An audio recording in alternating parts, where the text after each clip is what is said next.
Rede Amigo Espírita, uma ferramenta de união, interação e divulgação do movimento espírita. Acesse www.redeamigoespírita.com.br e confira nosso acervo disponível. Rede Amigo Espírita, divulgando, instruindo e unificando.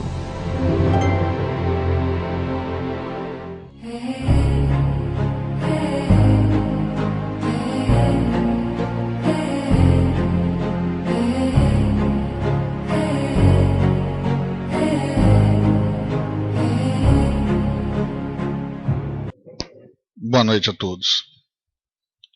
No reino interior. Sigamos, pois, as coisas que contribuem para a paz e para a edificação de uns para com os outros. Paulo, em sua carta aos Romanos, capítulo 14, versículo 19. Não podemos esperar, por enquanto, que o Evangelho de Jesus obtenha vitória imediata no espírito dos povos. A influência dele é manifesta no mundo, em todas as coletividades. Entretanto, em nos referindo às massas humanas, somos compelidos a verificar que toda transformação é vagarosa e difícil. Não acontece o mesmo, porém, na esfera particular do discípulo. Cada espírito possui os sentimentos e raciocínios, ações e reações, possibilidades e tendências, pensamentos e criações. Nesse plano, o ensino evangélico pode exteriorizar-se em obras imediatas. Bastará que o aprendiz se afeiçoe ao mestre. Enquanto o trabalhador espia questões do mundo externo, o serviço estará perturbado. De igual maneira, se o discípulo não atende às diretrizes que servem à paz edificante no lugar onde permanece, e se não aproveita os recursos em mão para concretizar a verdadeira fraternidade, seu reino interno estará dividido e atormentado, sob a tormenta forte. Não nos entregamos, portanto, ao desequilíbrio de forças em homenagem ao mal, através de comentários alusivos à deficiência de muitos dos nossos irmãos, cujo barco ainda não aportou à praia do justo entendimento. O caminho é infinito e o Pai vela por todos. Auxiliemos e edifiquemos. Se és discípulo do Senhor, aproveita a oportunidade na construção do bem. Semeando a paz, colherás harmonia. Santificando as obras com Cristo, jamais conhecerás o desamparo. Do livro Vinha de Luz, psicografia de Francisco Cândido Xavier, pelo Espírito Emmanuel.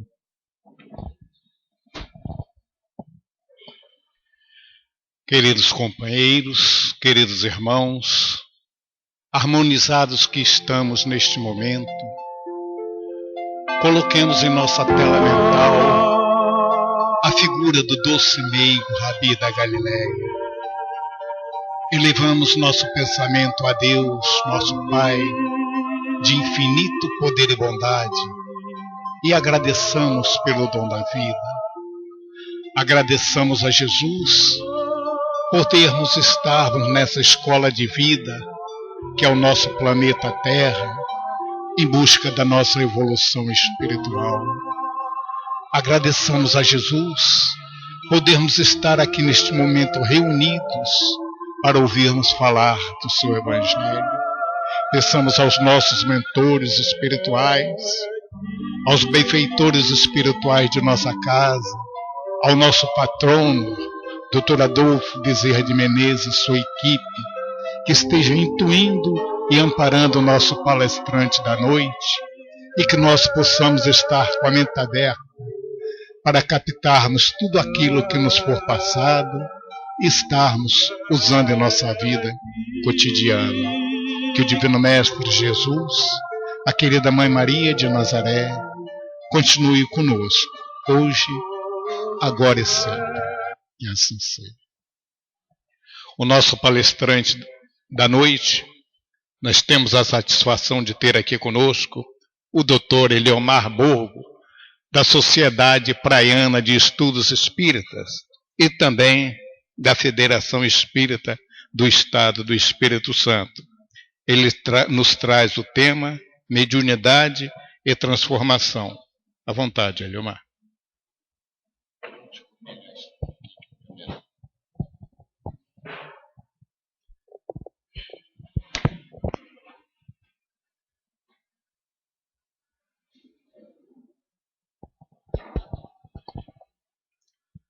Prezados amigos, companheiros de Ideal Espírita, boa noite. Para nós é sempre um prazer estar nessa casa que sempre nos acolhe com muito carinho, e nós queremos aproveitar inicialmente para trazer o abraço da Sociedade Praiana para todos vocês. Nos colocamos lá à disposição o dia que quiserem nos visitar, conhecer lá o nosso trabalho, da nossa equipe. E também trazer o abraço em nome do Departamento de Orientação Mediúnica da Federação Espírita do Estado do Espírito Santo, já que o tema de hoje está mais ligado à área da mediunidade. O nosso tema, como já colocado, vamos tentar falar alguma coisa sobre mediunidade e transformação. Quando Kardec se aproxima do chamado fenômeno de mesas girantes, ele se aproxima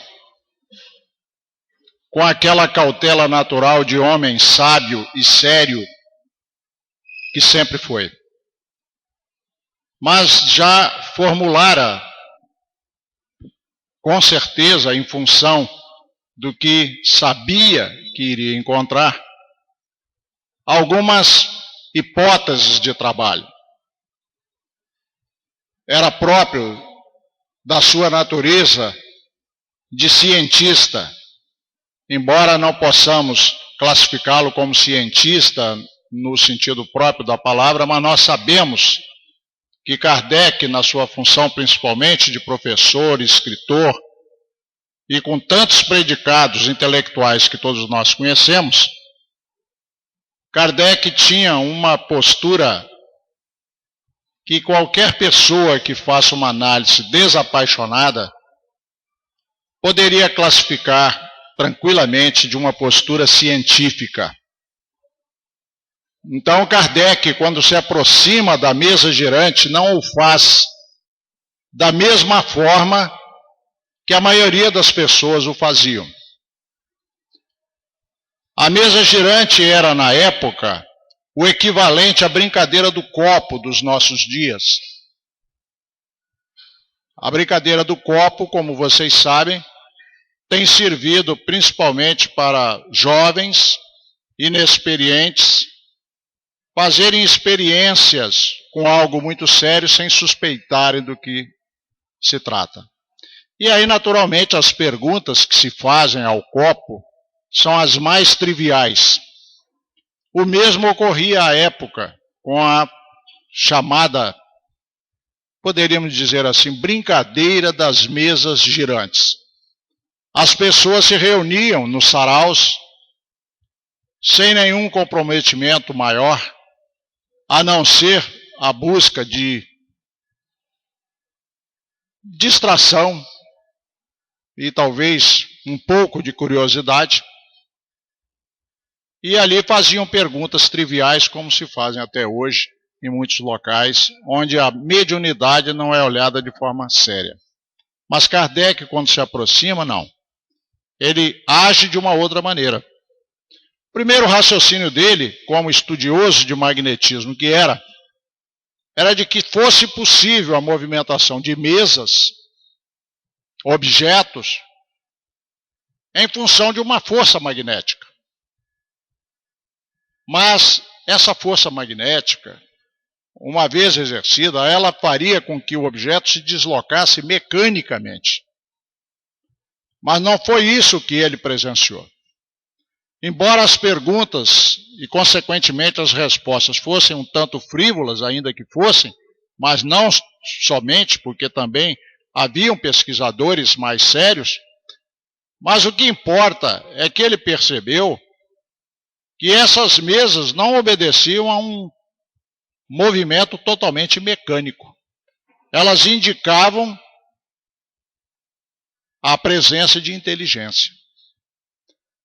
Porque, ainda mesmo que fosse convencionado, como foi de início, uma simples resposta sim ou não, através de uma pancada para sim, duas pancadas para não, ou vice-versa, já ali se manifestava inteligência.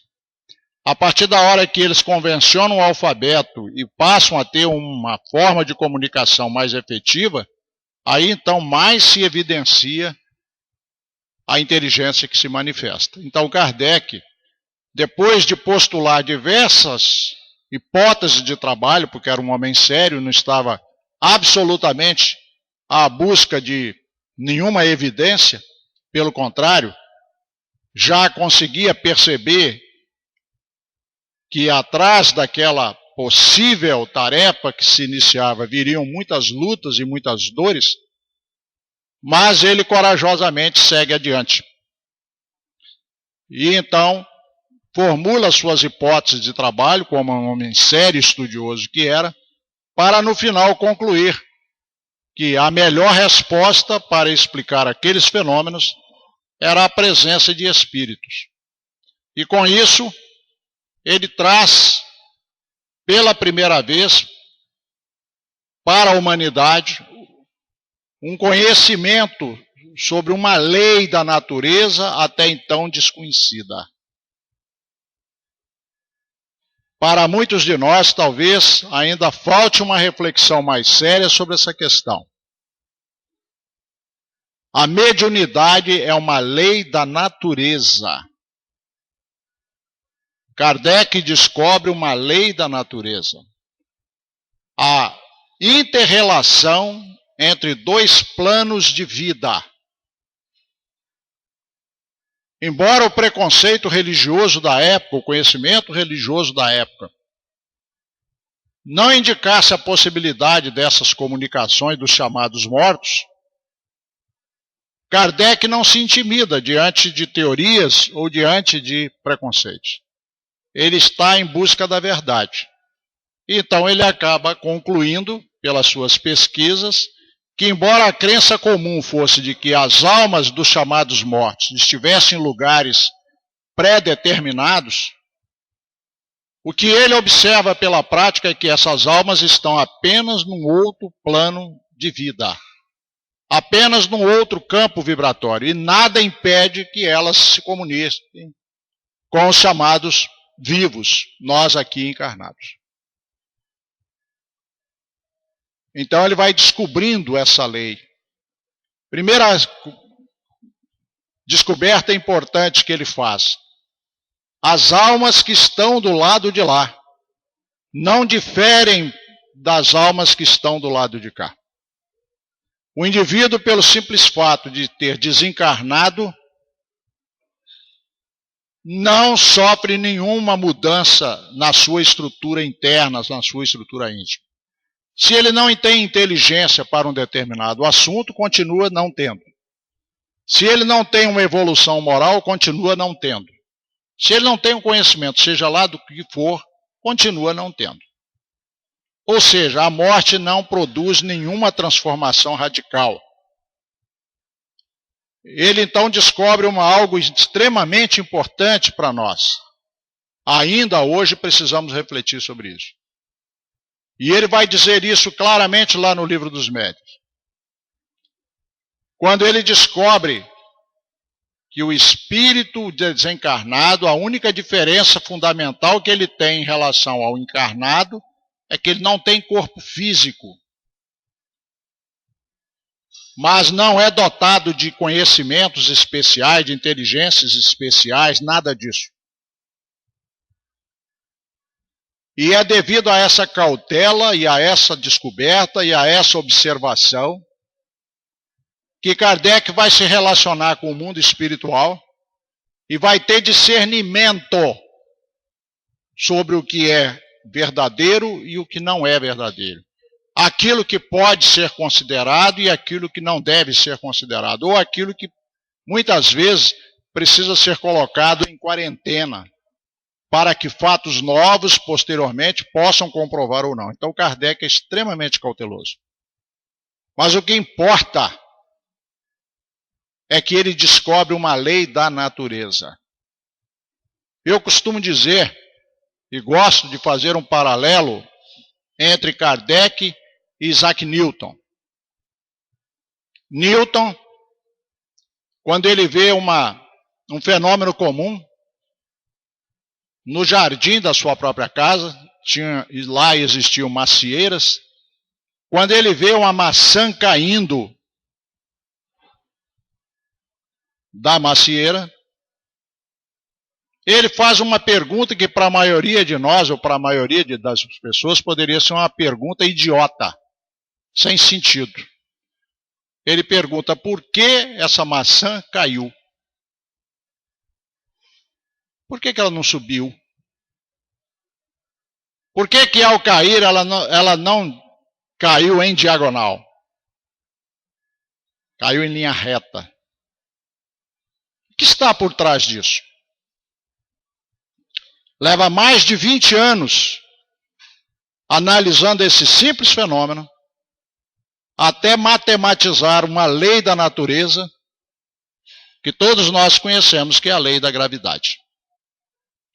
A partir daí ele inaugura um novo momento na ciência.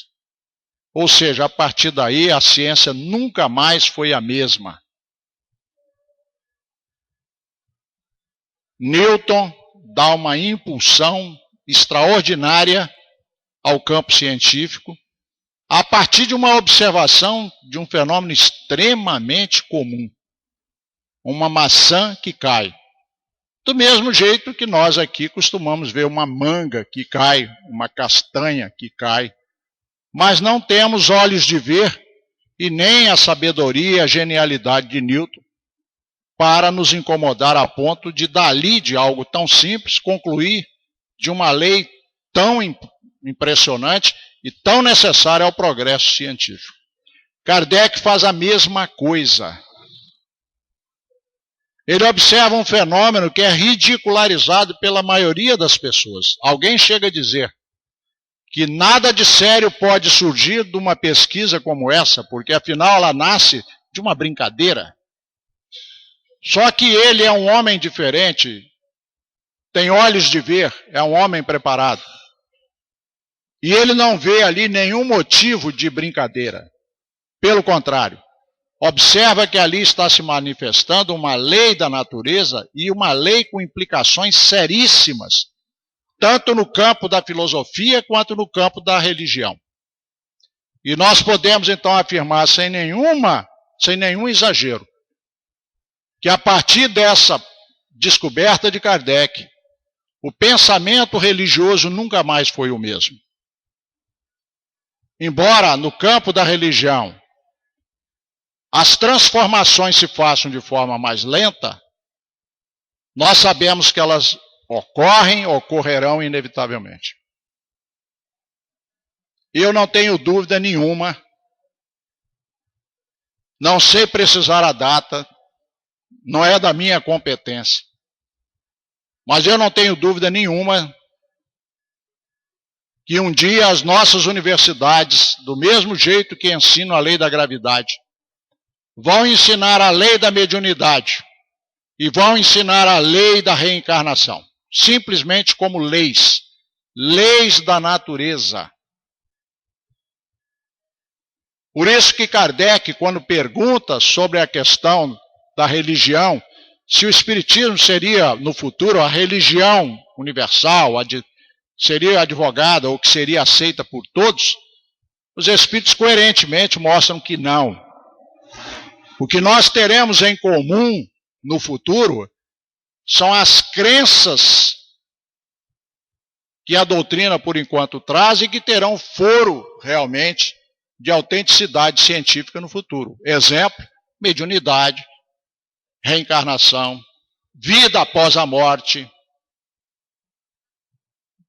O que para nós ainda é um objeto de crença, ou para muitos ainda é um objeto de crença, nós espíritas sabemos que nós não simplesmente cremos, nós sabemos, porque nós estudamos as leis que regem esses fenômenos.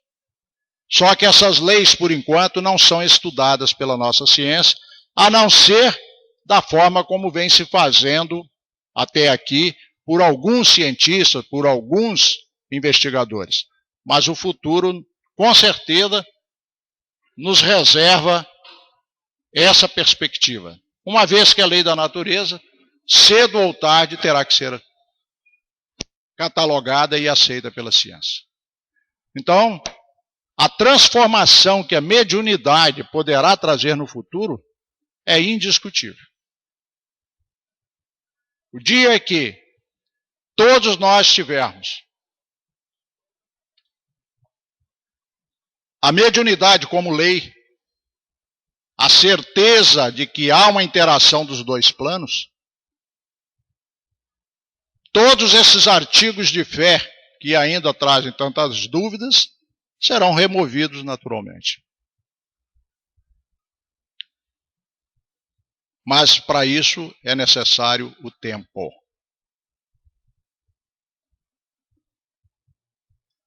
As pessoas que vivenciam a mediunidade, elas podem passar por dois tipos de transformação. Primeiro, a transformação intrínseca.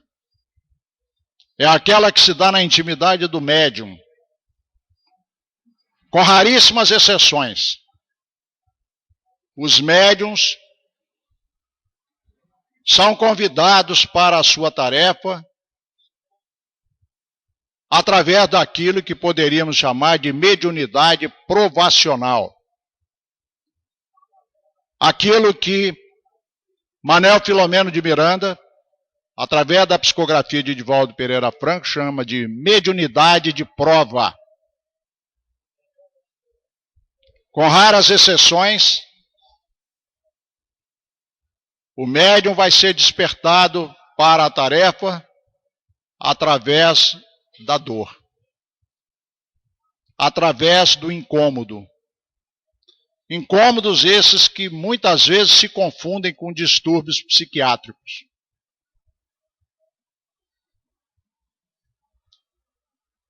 E muitas vezes este é o único caminho que o faz ultrapassar uma certa rebeldia e ir em busca de uma solução.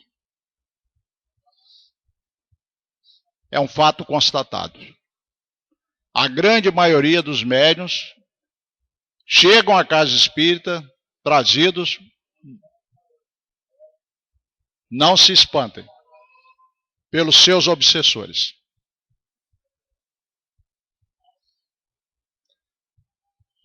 E os obsessores, sem o querer, sem o desejar, se transformam em instrumentos de crescimento para o médium. Não fosse a dor, não fosse o incômodo, e certamente permaneceríamos nós nas nossas comodidades. Então, o médium ele é convidado inicialmente pela dor. A partir daí, dependendo de cada um, ele poderá fazer um caminho, muitas vezes silencioso, sem testemunhas, um caminho que nós chamaríamos de reforma íntima. Todos nós somos convidados à reforma íntima. Todos nós somos convidados ao autoconhecimento. Mas o médium pressionado por esse campo que se expande e permite interações com outro plano, na maioria das vezes de forma tumultuada, provocada pela presença de obsessores ou pela presença de desafetos do passado, ou quando nada, provocada pela presença de espíritos desarmonizados psiquicamente, em função dessa sensibilidade ele sofre. E ele então é convidado a essa busca, e nós diríamos que se todos nós somos convidados ao autoconhecimento, o médium em particular é convocado. Porque na medida que ele faça esse caminho, ele vai colocando harmonia e tranquilidade na sua vida. Enquanto ele não o faz, tem sua vida muito tumultuada, não sabe distinguir o que é dele do que não é dele, não sabe, inclusive, se colocar numa atitude de defensiva. Então a reforma íntima é imperiosa. E a partir daí pode ocorrer a transformação extrínseca. Na medida em que ele se transforma num agente transformador. Mas é primeiro preciso que ele faça a sua própria transformação. É assim que a gente tem observado. Vamos pegar uns exemplos para não ficar com muita teoria. Chico Xavier é o nosso exemplo maior. Tem sido sempre citado. Algumas pessoas acham que o Chico Xavier fez um trabalho extraordinário por causa dos 412 livros que psicografou. 412 por enquanto, porque eles vão aumentar. Na medida em que mensagens daqui e dali vão sendo descobertas e os livros vão continuar. Mas a obra principal do Chico não foram os 412 livros psicografados. A obra do Chico é o seu exemplo. A grande força do Chico está na sua exemplificação. Essa é a força verdadeira do Chico. E para fazer isso, ele deixa que a gente conheça algumas particularidades que ele viveu. Não todas, evidentemente. Vocês se lembram, está aí até em filme hoje, retratado, que o Chico não teve uma infância fácil. Pelo contrário.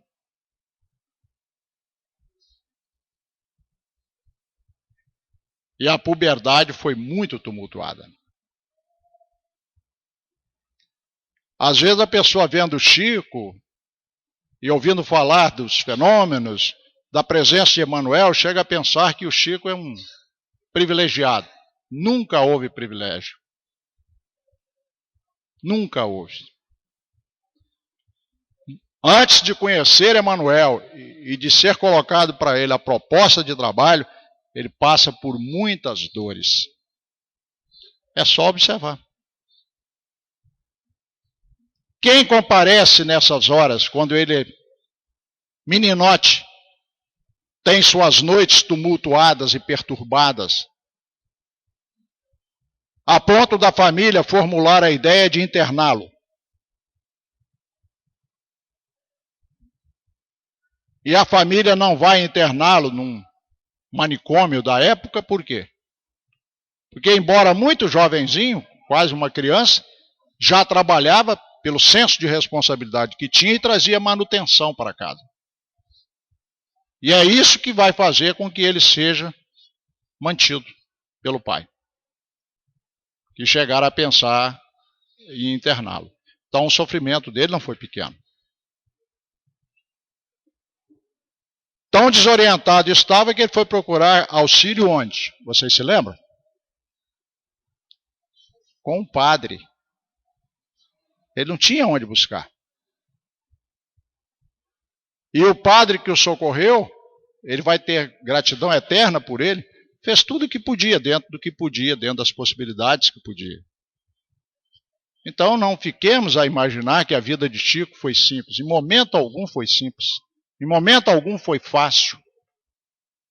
E em função da sua tarefa, ele vai enfrentar inúmeros desafios, é só ler a biografia dele.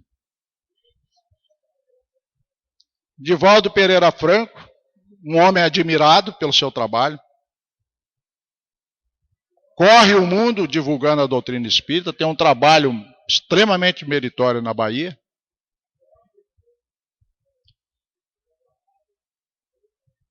No entanto, também as coisas não foram fáceis para ele. Ele relata numa de suas entrevistas, ou em uma de suas falas, que ainda quando jovenzinho, o tormento que ele experimenta é tão agudo que ele sobe no elevador Lacerda com a intenção de cometer o suicídio. Ora, quem chega a esse ponto não está diante de uma angústia pequena, senhores.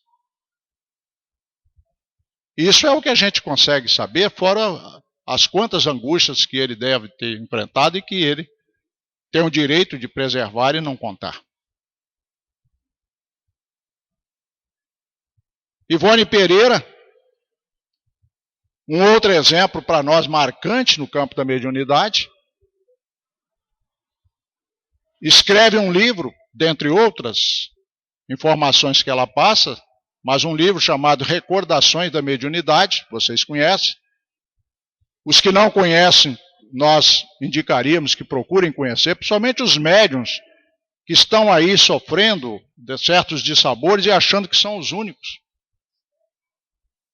É bom reler e refletir num livro como esse da Ivone Pereira, onde ela vai contar o seu drama, a sua história. Vinda de 2 suicídios de vidas anteriores, ela traz um compromisso seríssimo nessa área e vai deixar uma contribuição incalculável, principalmente através daquela obra monumental que todos nós conhecemos, que é o Memórias de um Suicida. Ela tem um compromisso direto nessa área por conta da experiência traumática que tivera com o suicídio em vidas anteriores. E ela vai narrar das suas dores e sofrimentos. Não há nenhuma dificuldade para quem quer que seja, que esteja lendo seus depoimentos, daquilo que ela passa desde a infância, em perceber ali uma pessoa que facilmente, dentro da ótica de um psiquiatra, seria classificada como uma pessoa que sofre de depressão. A Ivone Pereira chega a dizer, numa certa altura, não do livro, mas em algum momento ela vai dizer isso, que ela nunca experimentou um dia sequer de felicidade na Terra. Ora, uma pessoa para dizer isso é porque passa por angústias muito grandes. Mas isso não foi motivo para que ela desanimasse. Ela vai encontrar na doutrina espírita um único refrigério que ela vai, inclusive, declarar claramente para a sua alma sofrida.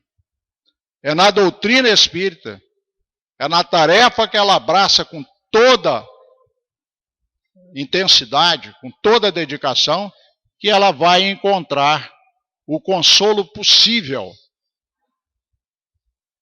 para uma alma traumatizada por 2 suicídios, segundo ela.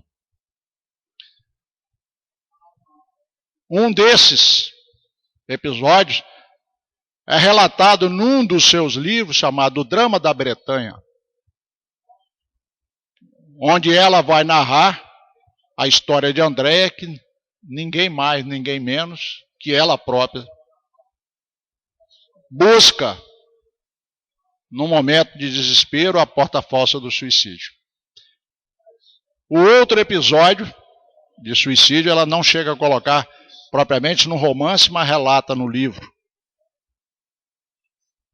Então nós vemos que a mediunidade, conforme diz Manuel Filomeno de Miranda numa mensagem muito interessante que nós recomendaríamos, se vocês quiserem acessar essa mensagem, ela é facilmente acessível através do Google, basta colocar sintomas de mediunidade Manuel Filomeno de Miranda.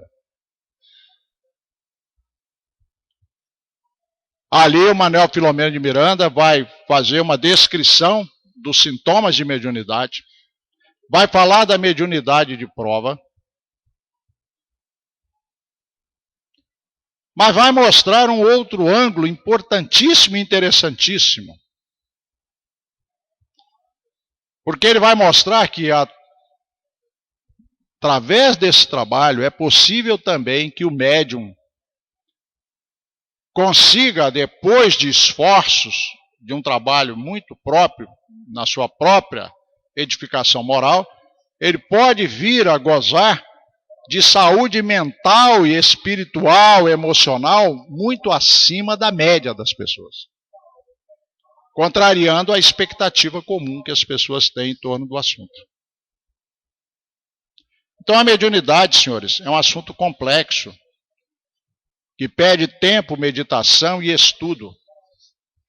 Emmanuel vai recomendar no livro O Consolador: o médium precisa estudar muito.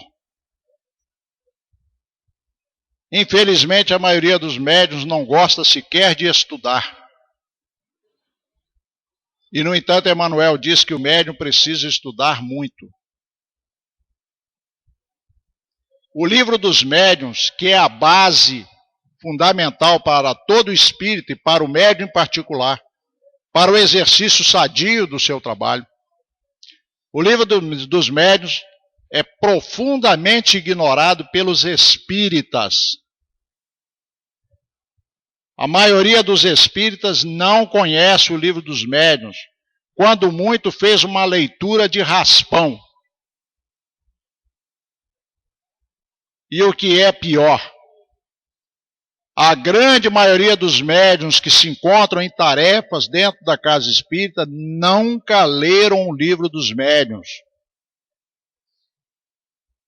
Ou se fizeram essa leitura, fizeram de uma maneira muito rápida. Não estudaram propriamente o livro. E não é possível trabalhar com algo dessa magnitude que é a mediunidade sem estudo. A mediunidade envolve o corpo do médium, o cérebro do médium, o sistema nervoso do médium. Envolve a mente do médium, o perispírito do médium. Na comunicação mediúnica, há uma conexão de um espírito desencarnado que, por sua vez, tem sua mente, seu perispírito. Nós estamos falando de coisas muito complexas. Como as pessoas podem desejar se aproximar da mediunidade com tamanha irreflexão? Nós estamos diante de um fenômeno que envolve toda essa complexidade. Então pede estudo. Emmanuel, quando fala que o médium tem que estudar muito, não é só por isso. É porque na medida que o médium estuda, ele reflete. Na medida que ele reflete, ele faz revisões de suas atitudes. Na medida que ele busca esse estudo sério, ele sintoniza com os benfeitores espirituais. Ele abre outras possibilidades.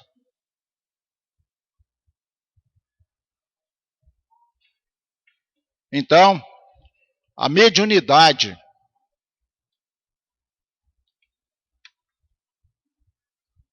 como diz Kardec, é coisa santa que precisa ser exercida santamente. Não com pieguice, não é isso que ele está dizendo. Mas com seriedade, com comprometimento.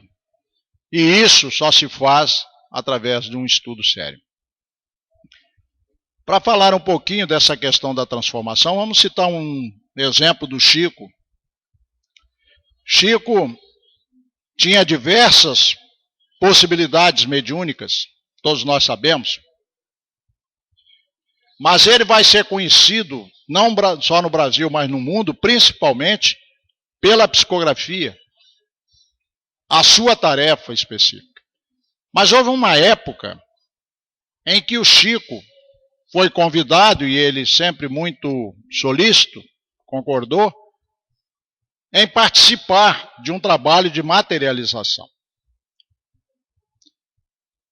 E aquelas pessoas que conseguiram testemunhar o trabalho do Chico nessa época, isso está muito bem documentado, dizem que as materializações que se realizavam através do Chico eram sublimes,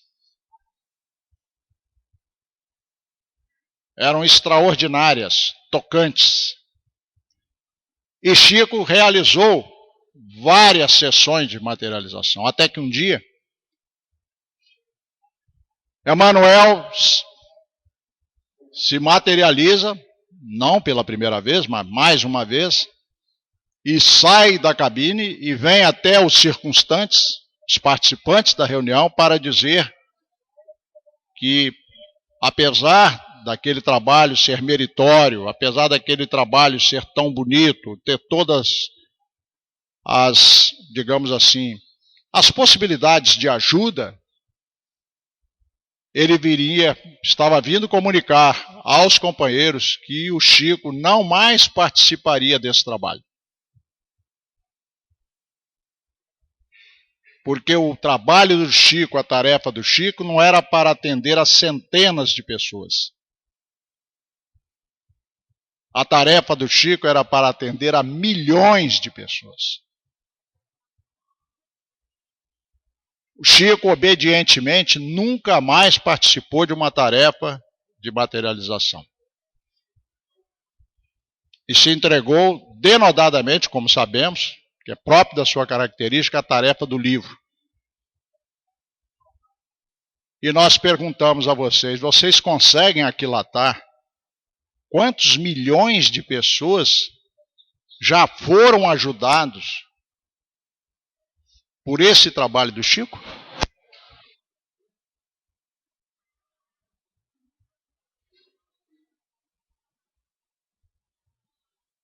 Quantos? E quantos ainda serão?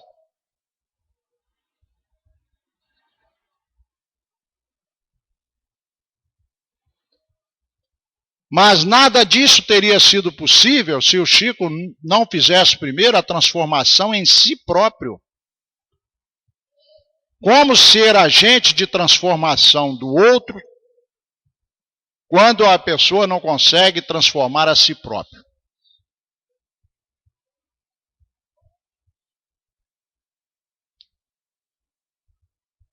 Quanto sacrifício custou ao Chico esse trabalho? Nós não sabemos imaginar.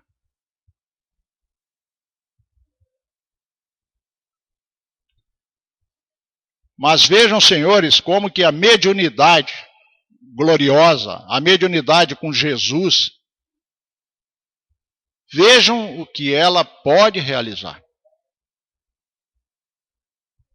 Nós citamos 3 médiuns, tem outros, evidentemente, poderiam ser citados, mas pensem apenas na contribuição desses 3 a que nos referimos.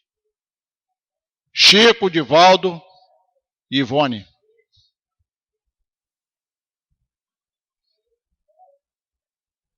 Quanta transformação a partir da transformação deles próprios.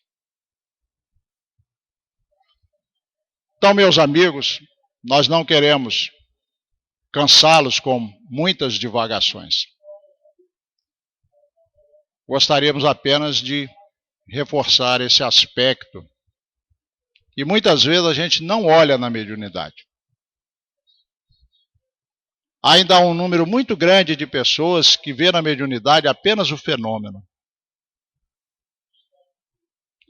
Foi o que menos chamou a atenção de Kardec, o fenômeno.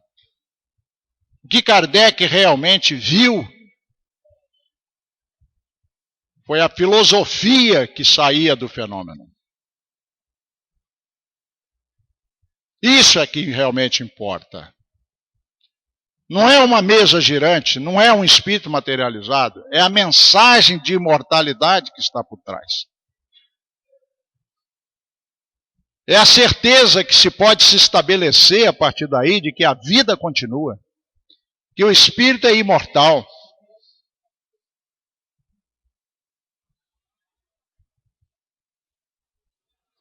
É a certeza de que os ensinamentos de Jesus, quando fala a cada um segundo as suas obras, é uma realidade que se constata. É a certeza de que a nossa vida aqui na Terra, ainda que chegue a se contar por 100 anos, que muitos não alcançam, é apenas um relâmpago na eternidade.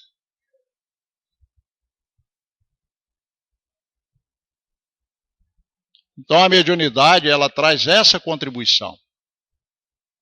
Não é o fenômeno que interessa. É o que está por trás do fenômeno. A certeza da imortalidade da alma. Essa certeza que pode nos dar forças para enfrentar dificuldades que de outra maneira nós não conseguiríamos.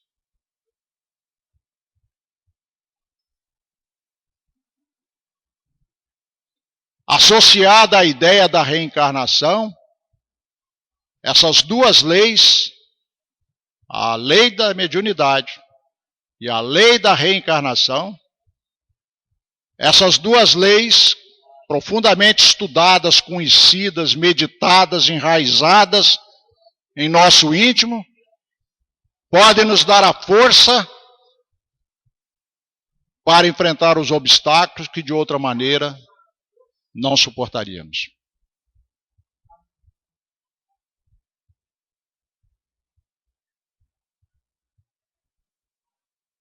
Que Deus nos abençoe.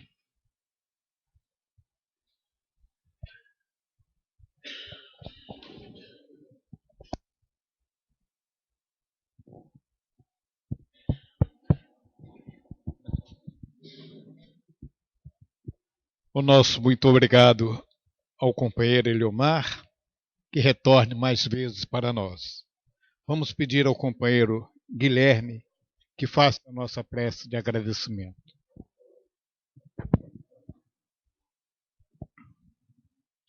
Vamos agora relaxar o corpo, esvaziar a mente, encher nosso coração de gratidão, elevando os nossos pensamentos à espiritualidade, agradecendo a Deus Pai, a Jesus Cristo, nosso governador, a doutora Adolfo Bezerra de Menezes, patrona desta casa, e a todos os espíritos que trabalham abnegadamente na construção do novo mundo no nosso planeta. Que sejamos nós, transformados por nós mesmos, agentes transformadores desse planeta. Que ajudemos o Cristo no seu imenso trabalho de nos elevar para um mundo maior. Agradecemos a cada oportunidade de colher o conhecimento, a cada oportunidade de um esforço, a cada dor que nos visita, nos impulsionando um passo adiante. Confiemos que o Pai vela por nós a todos os instantes da nossa existência, encarnado ou desencarnado. Agradecemos sempre. Muito obrigado e que assim seja.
agora e sempre.